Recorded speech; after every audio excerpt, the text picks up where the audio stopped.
Shalom, bien-aimé de Dieu, je vous salue au nom de Jésus, notre Seigneur, notre Sauveur.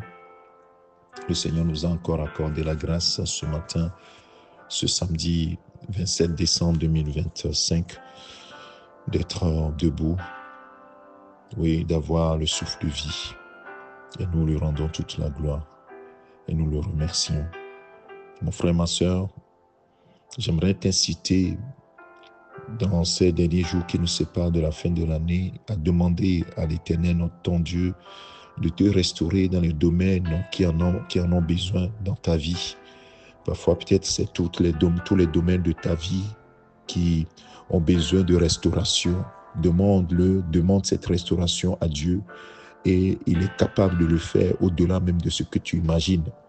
Sache une chose, Jésus-Christ a enseigné en disant, demandez et vous recevrez, cherchez, vous trouverez, frappez, l'on vous ouvrira. Celui qui demande reçoit, celui qui cherche trouve. Et on ouvre à celui qui frappe. Cela veut dire que le Seigneur attend que tu demandes. Et donc on n'hésite pas, mon frère, ma soeur, en ces derniers jours de l'année où tu fais ton bilan. Je dis, au lieu de regarder tes vallées, de regarder tes montagnes, de regarder les choses non accomplies, de regarder les choses qui restent, de regarder les choses et d'être déprimé, vaut mieux que tu tournes le regard vers l'Éternel. Lui qui a la capacité et aussi le pouvoir de changer toute situation. Lui, il peut restaurer toutes choses. Il peut changer toutes choses. Et donc, c'est ce à quoi je t'invite ce matin. Et le Seigneur, en me conduisant dans Ézéchiel chapitre 37, voilà cette parole que je viens de te dire qu'il a mis dans mon cœur. Je vais lire le texte sur lequel le Saint-Esprit m'a conduit ce matin. C'est dans Ézéchiel chapitre 37 et à partir du verset 10. Et je prophétisais selon l'ordre qu'il m'avait donné. Et l'Esprit entra en eux et reprit vie. Et ils se tinrent sur leurs pieds. C'était une armée nombreuse, très nombreuse. Il me dit, fils de l'homme, ces eaux, c'est toute la maison d'Israël. Voici, ils disent, nos eaux sont desséchées, notre espérance est détruite, nous sommes perdus. Prophétise donc et dis-leur, ainsi parle le Seigneur l'Éternel. Voici, j'ouvrirai vos sépulcres, je vous ferai sortir de vos sépulcres, ô mon peuple, et je vous ramènerai dans le pays d'Israël. Et vous saurez que je suis l'Éternel lorsque j'ouvrirai vos sépulcres et que je vous ferai sortir de vos sépulcres, ô mon peuple. Je mettrai mon esprit en vous et vous vivrez. Je vous rétablirai dans votre pays et vous saurez que moi, l'Éternel, j'ai parlé et agi, dit l'Éternel. Mon frère, ma soeur, il s'agit ici d'une vision que Ézéchiel a eue des ossements desséchés. Les os sont desséchés parce que le peuple disait que leurs os étaient desséchés, leur espérance était perdue et qu'ils étaient détruites et qu'ils sont perdus. Et Dieu montre des ossements desséchés à Ézéchiel. Les os étaient très secs. Tu peux lire plus haut. Les os étaient très secs. Et Dieu a demandé à Ézéchiel, est-ce que tu penses que ces os pourront revivre? Ézéchiel était très embarrassé. Il dit, mais Seigneur, toi tu sais ce qui peut arriver à ces os. Et Dieu va lui dire, c'est pas Dieu lui-même qui va le faire. Il va lui dire, prophétise. Et dit à ces os-là qui vont revivre. Ainsi de suite. Donc les différentes étapes, Dieu l'a conduit dans les étapes. Oui, mon frère, ma soeur, c'est ce qu'il te demande. Demande. Seigneur, je demande que les os qui étaient desséchés, revivent. Et il va te donner la parole qu'il faut pour proclamer sur tes affaires, pour proclamer sur ta santé, pour proclamer sur ton foyer, pour proclamer sur ton travail, pour proclamer sur tes finances. C'est comme ça que nous devons faire. Et je pense que ce matin, le Seigneur est en train de t'inciter à lui demander. Il est ouvert à te donner des choses. Il est ouvert à répondre à ton cri. Puisque nous savons que quiconque invoque le nom du Seigneur sera délivré de sa situation. Ça, c'est ce que le Seigneur dit. Et il ne peut pas aller à l'encontre de sa parole. Il dit, invoque-moi dans le psaume 50, je pense, le dernier verset, il dit, invoque-moi dans la détresse. Verset 15, psaume 50, verset 15. Et invoque-moi au jour de la détresse. Je te délivrerai et tu me glorifieras. Vous voyez? Et donc, Dieu attend que nous puissions l'invoquer. Dieu attend que nous puissions lui demander. Dieu attend que nous puissions crier à lui. Mon frère, ma soeur, au lieu de penser aux eaux desséchées, de penser à tes espérances qui sont déçues, pense à ce que Dieu est capable de faire. Et il dit à Ézéchiel, dis à mon peuple que moi, je vais ouvrir leur sépulcre, là où ils disent que les choses sont enterrées, donc c'est mort, les affaires là sont mortes, ma santé c'est mort, il n'y a plus d'espérance, ainsi de suite.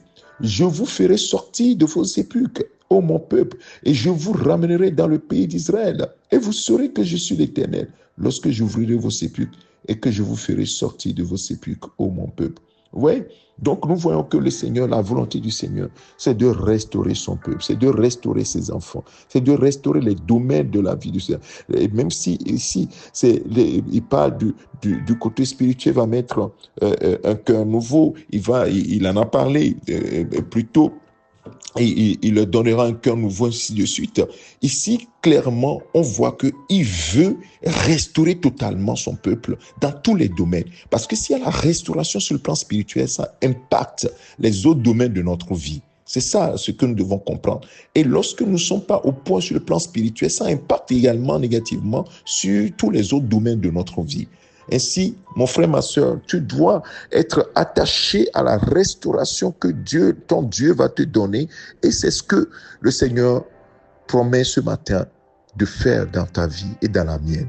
Alors accrochons-nous. Accrochons-nous à ce que ce Dieu puissant, ce Dieu glorieux, qui nous a aimés, qui nous a tant aimés, qui nous a donné son Fils Jésus-Christ, et qui dit, pas mon Fils, vous avez accès à moi, au trône de la grâce, où vous pouvez obtenir miséricorde pour être secouru dans vos besoins. Voilà ce que la parole de Dieu nous enseigne. Alors ce matin, mon frère, ma soeur, je t'incite à demander, à chercher, à invoquer, à frapper, à continuer et à demander la restauration dans tous les domaines de ta vie. Oui, hier, c'était hier, mais aujourd'hui et demain peuvent changer complètement. Oui, ça peut changer complètement. Hier à Samarie, dans les histoires que la Bible nous enseigne, à Samarie, il y avait une famine extraordinaire, une famine telle que les gens sont devenus cannibales. Mais le lendemain, Dieu a changé toutes choses, l'abondance est arrivée. Dieu n'a pas besoin de temps pour pouvoir accomplir ce qu'il veut accomplir. Il a besoin simplement de notre foi et de notre attachement au fait que la gloire doit lui revenir à lui et à lui seul et qu'il est capable de le faire. Faisons comme Abraham, espérant contre toute espérance. Il crut en Dieu et cela lui fit imputer comme justice ou bien à justice.